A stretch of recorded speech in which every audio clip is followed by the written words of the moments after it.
In the year 2008, we seen the global economy in a very bad shape when the U.S. economy went down, when Lehman Brothers, the U.S. investment bank collapsed, then it took down the whole economy, and there's no exception. Even the Chinese economy, which is half the way around the globe, was badly hit by the U.S.-led global crisis.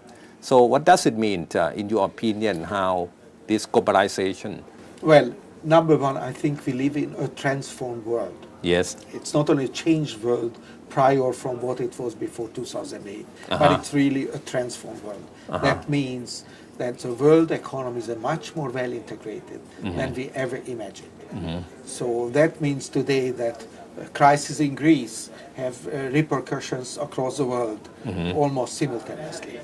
Some major actions by the Chinese government have the same action on the same influence on the global economy. So that's one. The other one is, I don't think that given that the crisis was really initiated by the financial services sector in the US and influence of global economies, I don't think that governments or regulatory agencies are going to let corporations make that happen in the future.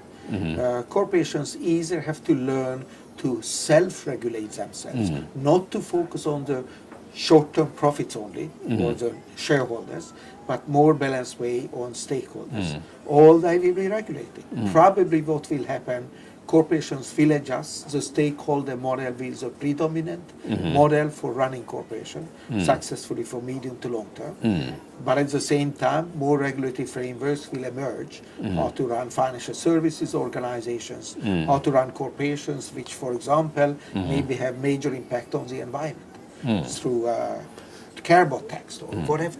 You talk about self-regulation in the corporate world. What are the incentives then? To be able to, the interesting concept is self-regulation could only mean to run the corporation properly through a balanced stakeholder model. Don't emphasize short-term profits and shareholders only. So this balanced stakeholder model would be enough for not to create a crisis. But we have the stock market, we have Wall Street, we have the stock exchange of Thailand with trading stock of your publicly traded companies every day and share price moving every minute. Good point. The quarterly expectations of the stock market obviously influence corporations, but maybe the legislation has to change in the context of corporate governance, which already happened in Holland. That you are not really a shareholder so long you don't keep, you're not an owner of a corporation. You cannot vote unless you keep your shares for a full year or beyond. Maybe it should be even longer.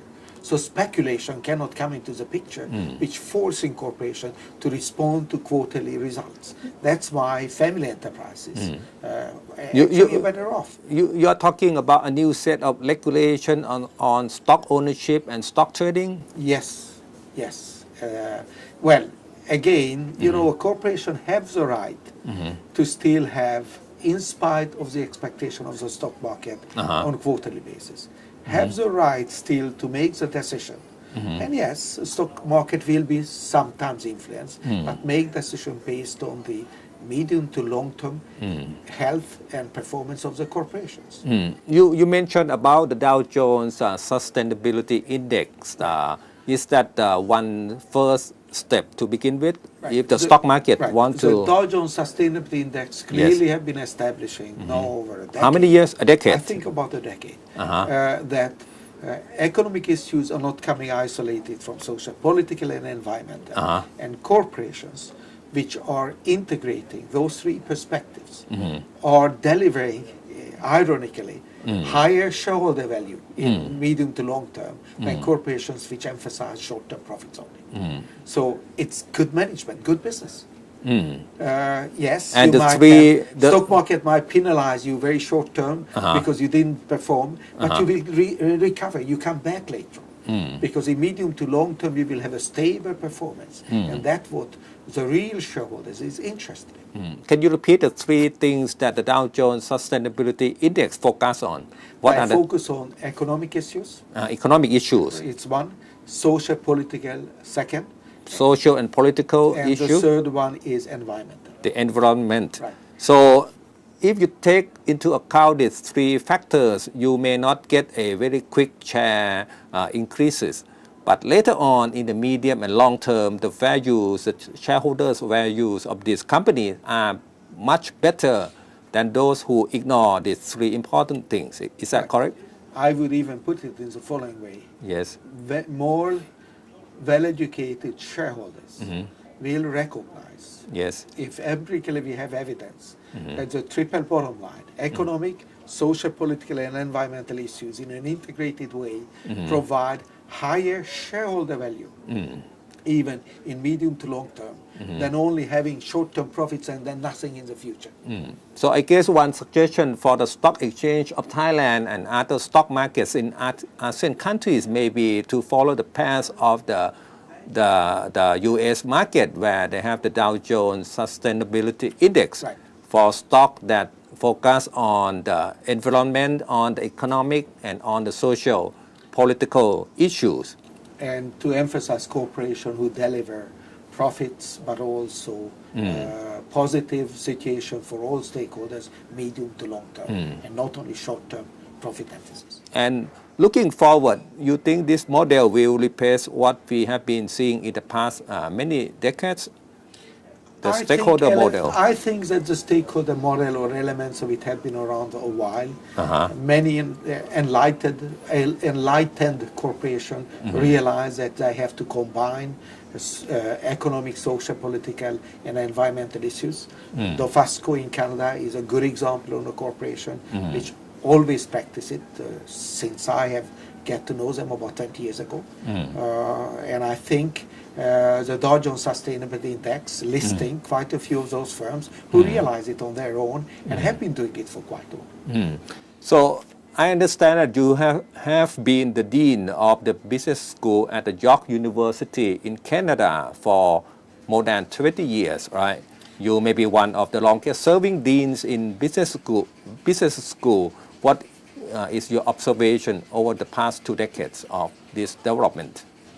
I have been dean for 23 years at the Yes. Schulich School of Business at York University. Yeah, maybe I am the longest serving in one location. But what I, over the years, noticed, obviously, that already in the past it was clear that the triple bottom line, or the balanced stakeholder model, is good management.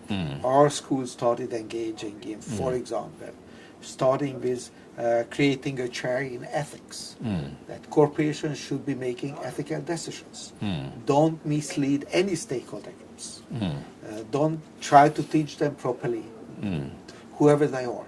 That was one of the elements. One of the, and I developed a chair in that in 1991. Yes. In 92, I developed the first chair in sustainability, or in that time it was called environmental issues. Later on, corporate social responsibility. So I have a quite large group of faculty, which over the years has been working on those issues.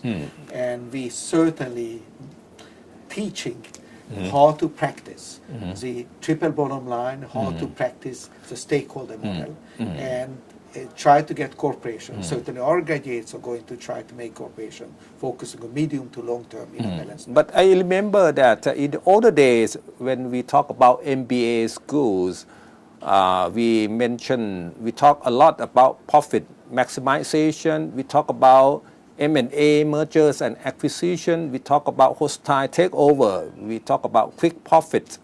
All these things are the past already. Well, it's not only profit, it's the value of the corporations and the kind of value shareholders can have in the corporations. And what is clear based on the empirical evidence now through Dow Jones Sustainability Index among others, that if you do emphasize the triple bottom line or a balanced stakeholder model over medium to long term, ironically you also create the highest shareholder value. So it's good business. That's what corporations should be practicing.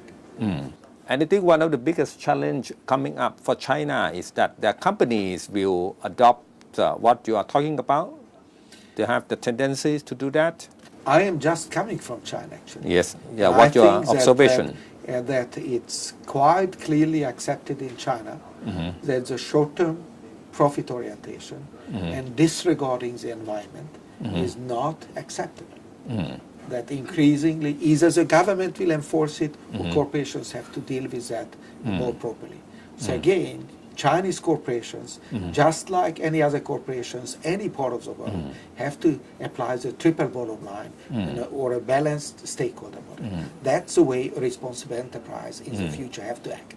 So you mean Chinese company and many of the world's biggest company will come from China. They will be caring more about the social, the environmental, and beyond the economic issues. Absolutely, absolutely. Otherwise, people will react.